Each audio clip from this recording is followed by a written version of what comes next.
lo es. Vamos a estar regresando y regresando hasta que quede bien, bien claro, bueno, lo más que se pueda, el esquema político del periodo clásico, al menos en sus dos hegemonías. Tenemos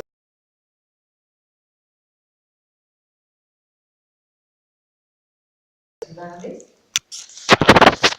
a partir de este glifo que se conoce como glifo emblema. Los glifos emblema, que fueron descubiertos más o menos en 1960 por Heinrich Berlin, estos glifos emblema tienen una variante central. O sea, es un glifo que está constituido por un prefijo, que es esta partecita de acá, que se lee Kuhul. Kuhul significa divino o sagrado. Y tienen un superfijo, es decir, algo colocado en la parte de arriba, que se lee Ahau. Ahau significa Señor. Entonces es el Señor divino de. Y tenemos aquí el nombre del gobierno de la dinastía, que es esto es variable, por eso lo puse aquí en blanco. Miren, aquí les traigo algunos de los glifos emblema del clásico, porque se han encontrado más de 60, pero bueno, aquí tenemos ejemplos de las ciudades principales. Y observen por favor cómo, con algunas variaciones, pero en general contamos con este prefijo Kuhul, luego el superfijo Ahau y la dinastía. Entonces aquí tenemos el señor sagrado de la serpiente, del reino de la serpiente, así se llamaba Calakmul. Hay muchas ciudades cuyos nombres ya podemos conocer ahora. A ver, vamos a ver Palenque, por ejemplo. Aquí está Palenque. Miren, aquí tenemos el señor sagrado de Bak, del hueso, Bak. Entonces Palenque, la dinastía se llamaba la dinastía del hueso, aunque la ciudad se llamaba La Camjat, Agua Grande. Después lo vamos a ver, no se preocupen. Nada, me interesa que quede muy claro cómo le hacemos para estudiar a las mujeres guerreras mayas, a saber a qué ciudad pertenecieron, qué batallas encabezaron. Bueno, porque ellas son portadoras de estos glifos en el. Es así como podemos saber a qué dinastía pertenecían, con quién tenían alianzas, con quién tuvieron rupturas. Por eso les traigo aquí los glifos. Igual no se ven muy bien allá atrás, pero no se preocupen, porque yo les voy a dar todos los materiales. Los van a tener digitales para que los puedan manejar. Perfecto. De hecho, al ratito hablamos de eso, se me pasó al principio, disculpen, pero les voy a dar materiales. Bueno, sí, ahorita lo vemos para no distraernos. No se preocupen, todo esto lo van a tener en sus manos, ya si lo quieren imprimir, cada quien puede imprimirlo. Pero vamos a pasar muy rápidamente a ver qué es lo que nos dicen las inscripciones mayas prehispánicas. Estamos hablando mucho de eso, pero me interesa que se sepa qué nos dicen, como para que seamos capaces ya de poder estudiar a todas estas mujeres y decir fueron guerreras. ¿Qué información tienen los textos jeroglíficos como para que yo me pare aquí hoy frente a ustedes y esté completamente segura de lo que estoy diciendo? Porque ya está leído, está demostrado. Vamos a ver. Miren, en la técnica de desciframiento epigráfico siempre van a ver ustedes unas coordenadas en una inscripción. Aquí lo que estamos viendo es un pedacito de una estela maya, que es un monumento. Quizás algunos de ustedes conocen ya las estelas, sobre todo si han ido a sitios mayas o han entrado aquí al museo, a la sala maya, recordarán que estas estelas son grandes monumentos a lo alto. Bueno, aquí lo que estamos viendo es la parte más alta de una estela. ¿Cómo lo sé? Porque estoy aquí en 17, 18, 19 y 20, pero tengo todavía hacia abajo, tengo todavía hacia arriba, estoy moviéndome en un pedacito de una estela de Quiriguá. Por eso utilizamos estos números los epigrafistas para saber en qué hilera nos estamos moviendo. Siempre van a haber letras arriba y números a la izquierda, siempre, siempre. Ese es el método epigráfico. Bueno, ¿y qué me dice toda esta inscripción? La voy a leer como una Z, de arriba abajo y de izquierda a derecha, generalmente. No vamos a leer esta, no se preocupen, no nos daría tiempo. Más bien aquí les traigo solamente este ejemplo, es el mismo pedacito de inscripción, para que vean que se tiene que leer todo, absolutamente todo, por ejemplo, para entender un solo jeroglifo como este. Uchanu, Uchan. Y tenemos varios pasos. Primero hacemos transliteración. ¿Qué es transliterar? Tomar la letra, está en estilo y en modo maya, y pasar la letra a mi estilo y modo en español. Entonces, si un sacerdote se hubiera parado frente a esta tela y hubiera visto este glifo, que es el P19, no hubiera dicho Uchanu, porque esto es como se escribía. Aquí estoy transliterando. Entonces yo necesito transcribir. Ya una vez que estoy transcribiendo ya puedo saber cómo lo leía. No leía Uchanu, leía Uchan. Entonces hacemos transliteración y transcripción. Sería un poco como en español, a ver, si nos encontramos, por ejemplo, con la palabra que. Pues la palabra que suena que, pero se escribe cue. Entonces, una cosa es cómo escribes y otra es cómo suena. Y eso ya se sabe ahora, así de avanzada está ya la epigrafía maya. Entonces ya no, ningún especialista maya va a llegar y va a decir cue. Ya lo decimos cue, ya. Antes sí. O se decía cui o co, o quién sabe qué. Pero al menos se sabía que por allí iba la lectura. No, ya se puede decir que. Ya se sabe que la U, con las reglas del español, por ejemplo, la U no se ve cuando está después de la Q. Y en cambio, si hay una C, pues sí dices cue, como apellido, por ejemplo. A este grado se ha avanzado, entonces nada más quiero que lo vean para que confíen en que cuando les estamos diciendo la inscripción dice tal cosa, es porque ya hay mucho avance. A veces no se puede saber todavía qué dice, se ponen signos de interrogación. O sea, se debe tener la honestidad suficiente, por ejemplo aquí en P20, de saber que esto no lo podemos leer todavía. Podemos leer este número 6 y este tal, pero no podemos leer esto. Entonces lo ponemos en interrogación y queda el huequito, no lo leemos. Pero ya más o menos podemos ver cómo lo leía el sacerdote. Ahora, no sé si se alcanza a ver bien ahí atrás de la inscripción, creo que sí, ¿verdad? ¿Sí se distingue los glifos? ¿Sí? Porque nada más me interesa tocar un punto aquí. Son cosas que muchos de nosotros y nosotras vimos en la primaria cuando nos hablaban de los números mayas. Aquí tenemos muchos números, claro, déjenme decirles que en la primaria nos enseñaron mal, pero sí es complicado luego, es más difícil desaprender que aprender. Nos enseñaron muy mal los números mayas, pero al menos sí nos dijeron algo que es verdad, que los mayas marcaban un número 5 como una barra y marcaban puntos, eso es verdad.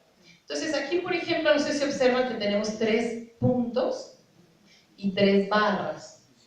Entonces tendríamos un numeral que es 5, 10, 15, 18. Entonces vamos a ver si es cierto. Estamos en B19, B19B de hecho, pero bueno, no estamos tan específicos. A ver si es cierto. 18. Y tenemos un Huachaklajún. Pues el sacerdote lo debió haber leído. Huachaklajún 18. Allá hay lugares, hay otros lugares, y si no, aquí hay sillitas. Bueno, eso sí lo recordamos más o menos, el manejo de números, porque lo vamos a estar viendo. ¿Alguna pregunta aquí? Sí, yo nada más, en base a la repetición, de números o de letras que ustedes transcriben, es como se tiene la certeza, ya no es hipótesis. Ahora son certezas, ¿es en base a la repetición? Sí, qué bueno que pregunta eso, porque efectivamente, a ver, en el trabajo de desciframiento epigráfico de cualquier lengua en cualquier lugar del mundo, solo se puede arribar a certezas, no me gusta usar la palabra certeza, pero bueno, a propuestas firmes, sólidas, cuando hay un corpus suficiente, o sea, cuando hay suficientes ejemplos, la repetición que plantea el compañero. Entonces, efectivamente, en el caso de los números mayas ya hay mucha certeza de lo que se está haciendo porque el corpus es amplísimo. Hay miles y miles de ejemplos. En cambio, el glifo que estábamos viendo hace ratito, que no está descifrado porque no hay más ejemplos. Si estuviera repetido 100 o 200 veces ya, por contexto y por otras razones, ya más o menos podríamos entender qué significa. Entonces, claro, la repetición es muy importante. Y el caso de los números es magnífico en el área maya porque fue lo primero que se descifró, de tan abundantes que son. Casi todas las inscripciones jeroglíficas mayas traen una fecha. Nos están diciendo cuándo sucedió algo. Entonces comienzan con la fecha, como esta de aquí. En 13 Ajau, 18, bueno, aquí ya sabemos que es Kumku, pero como todavía no podemos leer exactamente esto, nada más le ponemos Ol, que es la nueva lectura, pero le llamamos Kumku. Entonces, esto ocurrió en esta fecha. Y así comienza. Sí, la repetición es la que nos da claridad, para no ser certeza, ¿no? Claridad en el manejo de la información. ¿Sí? ¿Vamos bien? Nada más quería yo que vieran, por favor, el caso de aquí de la B17, porque aquí no tenemos un 18, tenemos 3 barras también, y parece que tenemos 3 puntos, pero aquí hay que tener mucho cuidado. Los mayas no dejan espacios vacíos, hay una obsesión muy notoria en las inscripciones jeroglíficas de rellenar siempre los espacios. Entonces lo que hacen es adornar o poner una figura de ornato para que rellene el espacio, pero en realidad me están diciendo 17. Estoy en B17. La segunda. Bueno, aquí en la transliteración, 17 Winicao, y aquí está el bucle, ¿ok? Y además, si el que van a adornar es el central, lo hacen apartando los dos que les interesa contar, pero si les interesa contar el central, lo hacen al revés. Entonces aquí tenemos un 6. No vamos a entrar mucho en detalle en eso, pero como lo vamos a repetir un ratito, y lo vamos a estar viendo, quiero que les quede claro. Aquí no hay un 8, aquí hay un 6 y 2 adornos. Y a veces eso es lo que genera confusión. Pues vamos a avanzar. O sea, todo esto nada más para decirles que aquí dice que este gobernante fue su guardián o su captor de este gobernante. Y eso me habla de guerra, eso me habla de conflicto. Así es como podemos acercarnos a los textos donde hubo conflicto bélico. El señor Atilio Chayopat fue el guardián de Huachacajumbaca. Bueno, ahora me interesa que vean muy rápidamente otros glifos asociados a la guerra que también nos permiten identificar a las señoras guerreras en las inscripciones jeroglíficas. Entonces tenemos, por ejemplo, este glifo de Chacaja, ya un poquito más grande, espero que sí se vea bien allá atrás. Chacaja. Entonces este glifo nos habla de Chaca, de que un sitio, una ciudad, fue pasada por hacha, fue hacheada, sería esa la figura que se está manejando. O sea, no es que haya llegado con un hacha y acabaron con la ciudad, no, es que hubo un hacheo de la ciudad. Imagínense lo que eso implica, lo que eso significa. La ciudad fue decapitada, es una metáfora de destrucción muy fuerte. Este glifo lo encontramos asociado también a mujeres mayas, guerreras. Ellas fueron y hachearon ciudades. En este caso estamos viendo Palenque. Palenque fue hacheado, pasado por hacha, perdón. Agua Grande fue pasado por hacha, por el reino de la serpiente. En 611. Eso lo vamos a ver después con cuidado. Y sobre la narrativa de la guerra, les traigo, además de esta frase de Chacá, les traigo Chacpá, porque a veces son tan específicos los textos sobre la guerra que nos dicen que lo que se cortó fue la cabeza de un personaje. Entonces nos indican cuando el gobernante fue decapitado. Y eso sí nos habla de que hubo un conflicto tremendo, porque imagínense lo que es que una ciudad de pronto se quede sin gobernante. Qué maravilla. Fuéramos Guatemala. Bueno, wow. Entonces tenemos esta frase de corte de cabeza y tenemos otras frases como chucar. Esta frase también la vamos a ver asociada a mujeres guerreras, por eso estamos seguras de que fueron guerreras. Los textos nos lo dicen. O sea, las señoras practicaron el chucar, que es capturar a alguien. Entonces ellas llegaban y chucar a alguien, la capturaban. Y también tenemos otras frases como un glifo que nos indica una guerra estrella. No es que hayan sido guerras estrella, es que cuando no se podían descifrar los glifos, se les ponían en seudónimos o algo así. Ya esta guerra muy intensa que parece haber habido en varias ciudades, la llamaron así en tiempos de, ¿se acuerdan de la Guerra de las Galaxias de la película? Que en inglés es Star Wars, o sea, en inglés es Guerras de Estrella, entonces se le quedó el nombre de Guerras de Estrella porque estaba de moda la película, pero habla de guerras muy intensas y es una pena, ese sí todavía no lo podemos descifrar, por eso lo seguimos llamando guerra estrella, pero quiere decir que hubo una guerra fuertísima. Aquí hay un escurrimiento de líquido, muy seguramente de sangre, en las partes laterales, encima de un glifo emblema, de los glifos que vimos hace ratito. O sea, hubo una batalla terrible, en este caso, sobre la ciudad de Naranjo.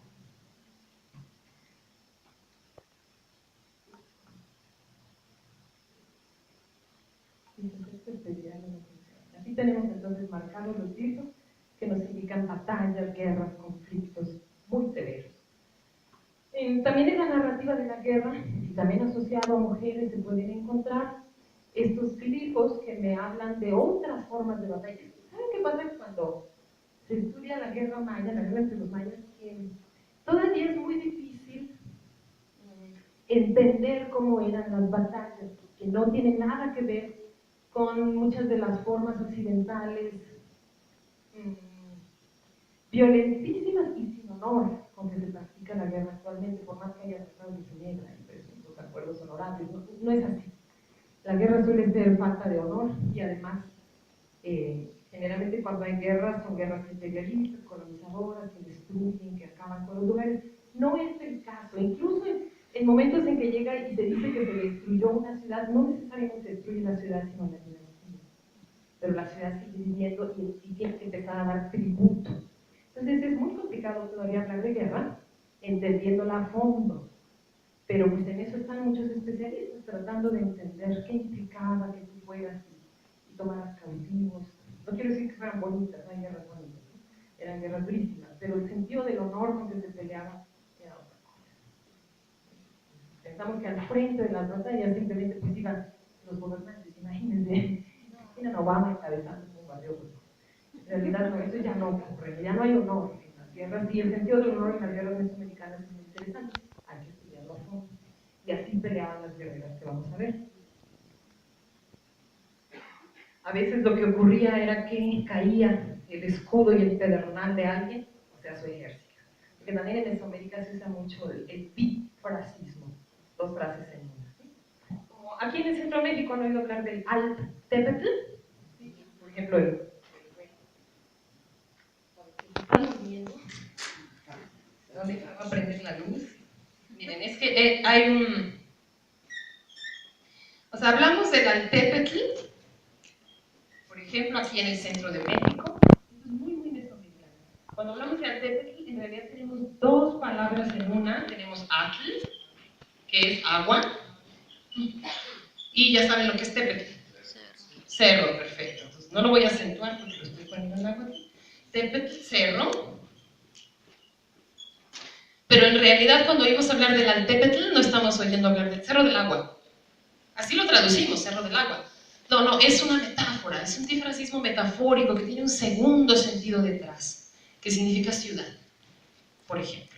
En el caso de aquí de los nahuas, esto es una ciudad, y la ciudad es el Altepetl, o sea, el Cerro Agua, Agua Cerro, Cerro del Agua, Agua en el Cerro, como lo vayamos a traducir, pero hay que irnos al fondo, a la metáfora, al significado profundo. Y eso pasa también en las descripciones geológicas. Se pasa, por ejemplo, con este francisco. Son bajares, su escudo y su pedernal no se refiere a un escudo y una piedrita, sino un ejército completo. Tenemos también otros títulos como en las bajas, un señor que captura a quien lo trae aquí como cabeza de trofeo en la cintura, y empieza a decir que es el señor de los campos cautivos. Bueno, eso lo vamos a ver en el caso de la señora, habría que ver, bueno, tal vez en la última clase podamos ver si hay ejemplos así. Es que está muy borrosa la conclusión, pero quizás también las mujeres portaban cabezas trofeos. Pero bueno, ahorita vamos a ver unas señoras que ahí se las traen cabecitas trofeo en la mano, ahorita lo vamos a ver. Entonces ya vimos el Captor y vimos Pulijubi, es cuando una ciudad es quemada o desolada, y Bacna, es fuertísimo, cuando se robaban a los dioses, llegaban a la otra ciudad, se robaban al dios patrono, generalmente eran varones, dioses hombres, se robaban al dios patrono, lo humillaban, se lo llevaban y luego lo exhibían en la ciudad triunfante. Uy, era una ceremonia que debió haber sido dolorosísima para quienes fueron derrotados, pero bueno, así era la tradición. Y aquí nada más les traigo ejemplos específicos dentro de una inscripción. Si aquí fue reducido su pedernal y su escudo, o sea, su ejército, de garra de fuego, señor sagrado de Can. Entonces aquí tenemos una escena de guerra fuertísima, ¿sí? Muy, muy fuerte. O sea, fue derrumbado, destrozado, ¿cómo decirlo? Derrotado. Fue derrotado el ejército, en este caso, de Calakmul, que era una ciudad poderosísima, una de las 2 hegemonías. Bien, ahora, específicamente sobre mujeres, ¿cómo podemos identificar en una inscripción jeroglífica a una mujer? O sea, ¿cómo sabemos que estamos viendo a una señora? Pues se nos está hablando de una señora. Ellas utilizan determinados títulos.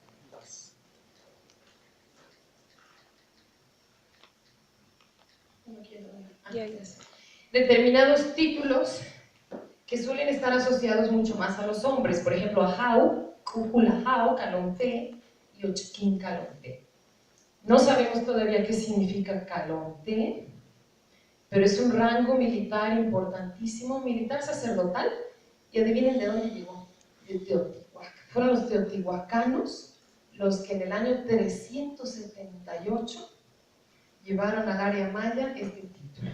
Les voy a contar de una vez este año porque es un descubrimiento fundamental de los últimos años del doctor David Stewart. Bueno, desde Tatiana Proskura se planteaba, pero el año 378 después de Cristo es la llegada de los teotihuacanos al área maya. Y hay cambios importantísimos en la política, en la vida política, militar, comercial, que apenas estamos entendiendo. Bueno, en este año 378 llega al área maya este título, Calonté. No sabemos todavía qué significa. Es más, no sabemos qué idioma, porque uno de los problemas que tenemos con los teotihuacanos es ese, no sabemos qué lengua se habla. Tal vez se hablaba náhuatl, tal vez otomí, pero todavía no está definido qué idioma se hablaba ni cómo se llamaba la ciudad. En la ciudad de Teotihuacán, en el lugar donde se hacen los dioses, fue bautizada así por los que llegaron después, por los mexicas. Porque para los mexicas Teotihuacán era tan misteriosa como para nosotros. Para los mexicas era una ciudad rarísima, con unas montañas gigantescas. Bueno, pues la hicieron los dioses, entonces es misteriosísima. Teotihuacán para los mayas no. Los mayas tuvieron contacto directo con los teotihuacanos. Bueno, entonces tenemos estos títulos que utilizan las señoras, que son de tradición mesoamericana.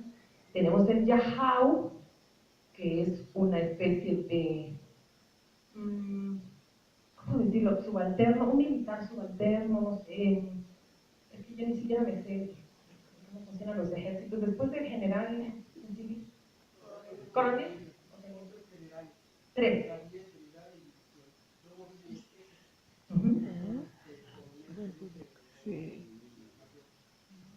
Entonces tendríamos que en el caso de la JAU podríamos estar hablando de un general brigadier, pero el segundo grado sería el YAHAU, sería un enviado militar del gobernante, y podemos tener también Sahal o Sahal, que sería el tercer general, para entenderlo. Digo, para traerlo un poquito a nuestra forma de entendimiento occidental, cosa que no debemos hacer siempre, pero para que nos ayude a entender de qué estamos hablando cuando decimos que las mujeres ocupaban estos cargos militares importantes. Sí, muchas gracias. Bueno, y tenemos también otra posibilidad de estudiar a las mujeres, que es cuando son llamadas Bakab, un título religioso muy importante, la primera de la tierra, cuando son llamadas Chahom, un Chahom o una Chahom, son personas sacrificadoras o incensadoras que arrojan el incienso y hacen sacrificios. Y las mujeres que vamos a estudiar en este curso utilizan esos títulos. También el Calonté que les acabo de mencionar. ¿Cómo lo utilizan las mujeres? Generalmente con el prefijo Ishik. Este prefijo lo vamos a ver mucho. Es el prefijo femenino que se pone adelante del cargo o de un título. Pueden observar que es una mujer de perfil. Me van a decir, bueno, ¿y tú cómo sabes que es mujer? Generalmente las inscripciones nos podemos confundir, parece un hombre. Observen por favor esta marca de finura que tiene en el rostro, como si sus pómulos quisieran ser remarcados porque es mucho más delgadita o más fino su rostro que el del hombre. pero en las inscripciones se puede confundir. Entonces, lo que hacen los mayas para marcar el prefijo femenino es que ponen estos dos signos que no son la letra I y la letra M, así le decimos, bueno, tiene el I, pero de ninguna manera es un I. En realidad es una marca de profundidad en el pómulo y finura hacia atrás. ¿Sí? Entonces, así es como vamos a identificar a las mujeres en las inscripciones. Tomen nota de esto porque estamos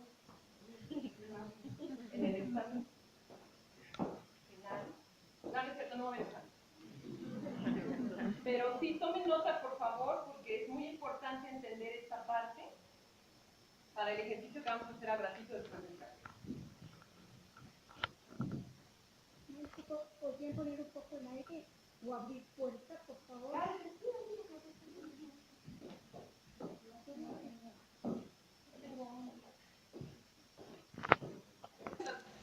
Vamos a identificar. No, sí funciona. En la plástica, así las identificamos, y en las inscripciones jeroglíficas también. Ahorita vamos a ver a qué me refiero con la diferencia entre plástica y jeroglífica. ¿Ya vieron? Ahí hay más mujeres. ¿Cómo sé que son mujeres? Tienen el I. El I, que no es I, pero ya todos le vamos a decir I. Sí, esta marca de finura en el rostro, aquí está. Entonces aquí nos está hablando de que hay un prefijo femenino. Este es un hijo de mujer, aquí está la mujer. Porque en lenguas mayances se distingue hijo de mujer e hijo de hombre. En español no, en español yo soy hija tanto de mi padre como de mi madre. O sea, hija, punto. Pero en lenguas mayances no. En lenguas mayances hay una palabra para decir hija de mujer y otra palabra para decir hija de hombre. Entonces aquí tenemos a los hijos que son hijos de mujer. Eso es buenísimo en las inscripciones porque nos dice, espérame, el gobernante está hablando de su mamá, entonces su mamá fue gobernante, entonces fue guerrera, y nos conduce a la información. Y ese es un dato muy importante. Bueno, y tenemos también otras formas de hablar de las mujeres: su preciosa, Ujuntán, su bebé, su tesorito, su niña, que al rato lo vamos a ver en una inscripción. Tenemos también a la esposa de Yatán, esta es la esposa de fulanito. Aquí está mal escrito. Esta es una recopilación de Inga Calvin, una muy buena investigadora que tiene publicado esto en fancy.org, pero en realidad no es Yanat, es Yatán. Yatán es más acertado escribirlo. Yatán, la esposa de. Y vamos a ver muy rápidamente, antes del corte, antes del café, que tenemos todavía unos minutos, vamos a ver esto que les planteaba al principio de las mujeres en los contextos mítico-religiosos, o diosas, pues para no complicarnos tanto, diosas como las que estamos mirando aquí. La primera referencia que tenemos de mujeres mayas que pudieran ser diosas o que están en contextos mítico-religiosos es el que tienen ahorita ustedes aquí enfrente, y que se encontró hace muy poco tiempo, a principios de este siglo, por casualidad en San Bartolo, en Guatemala. Estamos viendo los murales de San Bartolo, no sé si alguien los conoce, si ya los ha estudiado, eso. Perfecto, y si no, por favor, llegando en la tarde en su casa. No, es que realmente es una maravilla lo que se encontró en San Bartolo. De pura casualidad, el arqueólogo William Saturno fue dejado, fue abandonado ahí en el sitio por sus guías, porque estaba lloviendo muy fuerte y no lo iban a recoger, se resguardó de la lluvia, prendió la lámpara, no tenía nada que hacer, y de pronto apuntó hacia la pared y encontró el rostro de este dios. Los saqueadores habían abierto un túnel gigante y se toparon con un mural, dijeron hay que flojera, y entonces se fueron a llevarse lo que se pueden llevar. Entonces así es generalmente como se encuentran los murales, y eso pasó con San Bartolo. Afortunadamente no se llevaron el mural, porque aunque no lo crean, sí han intentado llevarse murales, pero ya ven que no les funciona. Así es como debió haber sido San Bartolo. Por supuesto es una reconstrucción hipotética porque ya está muy destruido, pero así se presenta en la Universidad de Harvard la reproducción. Afortunadamente todo esto se pudo rescatar y se pudo reconstruir gracias a la mano maravillosa de una artista tan buena como el artista original. Es la doctora Heather Hurst. Impresionantes sus dibujos. ¿Y por qué son importantes para nuestro estudio de mujeres guerreras? Bueno, aunque no vamos a trabajar diosas en este curso, sí me interesa que quede muy claro que hay asociaciones directas, contundentes entre las mujeres como lo hay entre los hombres. Generalmente los gobernantes mayas lo que hacen es asociarse, vincularse con los dioses y sentirse dioses. Bueno, creo que todos los gobernantes del mundo son así, pero en el caso muy particular de las mujeres mayas, por eso me interesa ver a diosas, porque lo importante en las mujeres guerreras mayas es asociarse a toda la parte de los dones de fertilidad, de vida, de procreación que tienen las diosas. Entonces por eso les traigo este mural. Tenemos una gran cantidad de mujeres que no conocemos todavía en las inscripciones jeroglíficas, y esto nos hace pensar en ello, nos hace decir, uff, cuando apareció San Bartolo dijimos, ¿qué es esto? ¿Quiénes son? No sabemos quiénes son. Estamos investigándolas. Vamos a ver, por ejemplo, a esta mujer. Miren, les traje un acercamiento de este recuadro, que es este. Esta es la señora principal y el señor principal. Señor del maíz, señora del maíz. Dios, diosa. En mi análisis. Esto es un trabajo que hemos estado preparando. Porque yo me opongo a que me digan que él era Dios y ella nada más apareció ahí. No, están en el mismo plano, en un plano de igualdad, en condiciones de igualdad, mirándose a los ojos, y ella está siendo entregada a él en matrimonio. Estamos viendo una escena mítico-religiosa de la creación del mundo. Estamos en la cueva de la creación, como lo ha estudiado el profesor Karl Taube. Entonces aquí tenemos al Dios. ¿Se fijan que tiene rasgos olmecoides? ¿A qué me refiero con olmecoides? Exacto, influencia olmeca. No es necesariamente olmeca. Bueno, y algunos dirán que es la influencia olmeca, si no lo hemos visto. Los rasgos olmecas u olmecoides son esta nariz chata. Les traigo un acercamiento del Señor, déjenme ver si... Bueno, no me hace mucho caso, entonces aquí lo vemos. En realidad es una nariz chata y una boca que parece de perfil, parece una, bueno, de frente incluso parece una cueva, un corte de la entrada de una cueva, y además tiene colmillos. Ahorita lo vamos a ver más amplificado, más grande, pero este es un dios, el primer ejemplo que tenemos de un dios del maíz, y aquí aparece también una señora. Entonces vamos a verla en... Ups. No puedo, no me falta.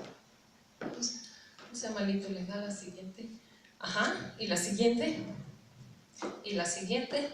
Y la siguiente. Gracias. Son 4 mujeres, ¿sí? Estas 3 mujeres ofrendando tamales. Bueno, ella en particular tamales. Y la diosa del maíz. El que sigue, por favor, don Efra. Bueno,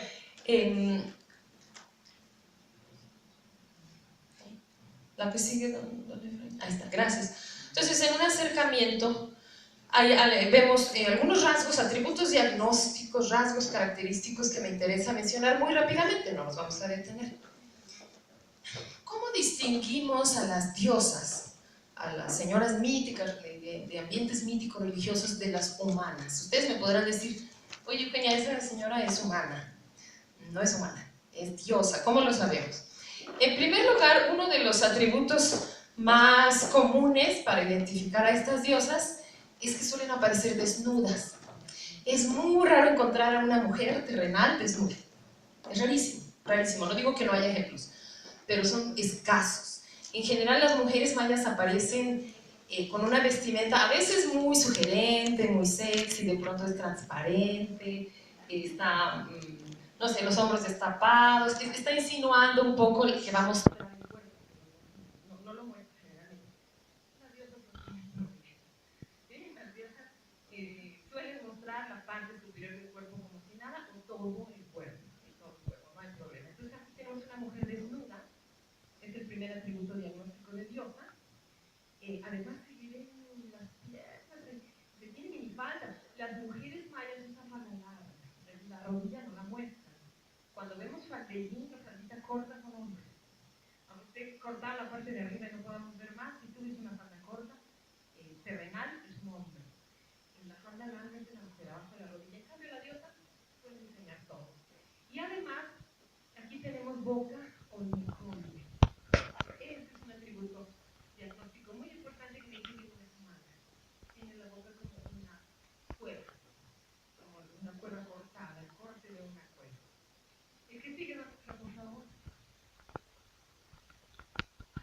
vamos a ver. Y me interesa que vean, pero me interesa que vean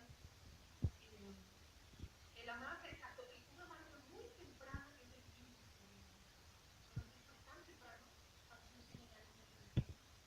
aparece ahí, no es una L, recuerden, es una marca definida en rojo. Eso que representa la siguiente. Aquí la otra señora también con una ropa muy extraña. Si se fijan, está tenida de rojo, es una pintada de rojo, en un evento ritual, con elementos muy extraños que pueden ver.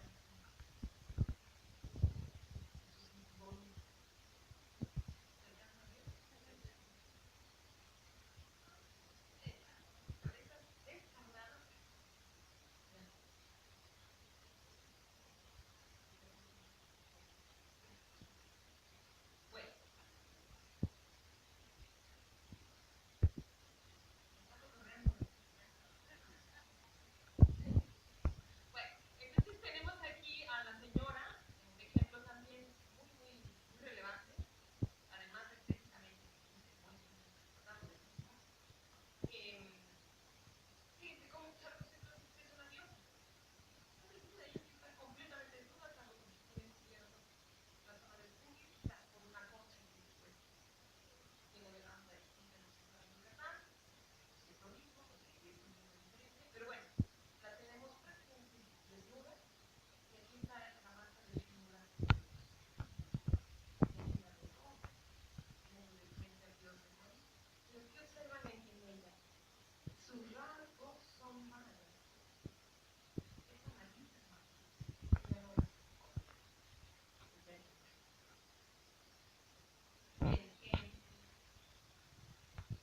No nos vamos a detener mucho tiempo a las diosas, que son muy amplios y en realidad se puede trabajar como un culto por sí mismo, pero me interesa que se observen estas características, estas diferencias, para cuando hablemos de las guerreras y la forma que tratan de homenaje a esta mujer o acercarse. Ojo en el grado, ojo en las imágenes, los estiraditos, los chinitos, en cualquier pues, este tipo de ojos, muy bello, muy anaranjado, los mayas.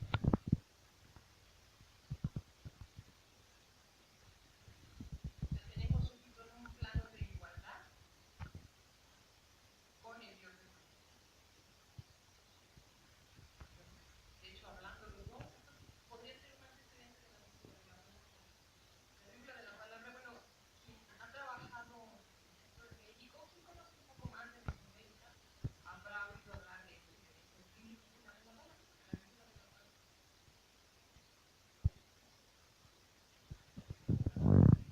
Un elemento que suelen tener algunos personajes en Mesoamérica. Ay, lo dibujé horrible. Pero bueno, enfrente de su boca, este elemento curvo que me indica que está saliendo palabra de su boca, está saliendo voz, sonido de su boca. Y fíjense cómo estamos en 100 a.C., en una zona lejanísima, y ya tenemos algo que podría ser vírgula de la palabra. De otra manera, redondito, pero es muy evidente que los dos están hablando.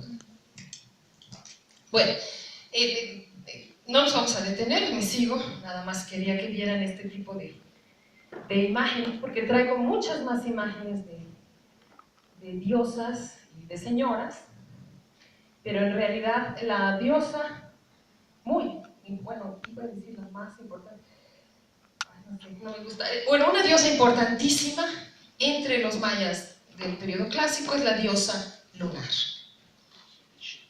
Entonces aquí la tenemos. ¿Qué podemos observar? A ver, ustedes pueden observar allí atributos diagnósticos que se repiten. ¿Por qué estoy diciendo que es la misma diosa en todas estas representaciones? ¿Qué pueden ver antes que nada? Forma de luchar, ¿no? Como tiene su... El peinado, muy bien. El peinado es muy similar en todas ellas, generalmente con una flor de nenúfar. La flor de las aguas estancadas, recuerden los nenúfares o lirios acuáticos que se les dice.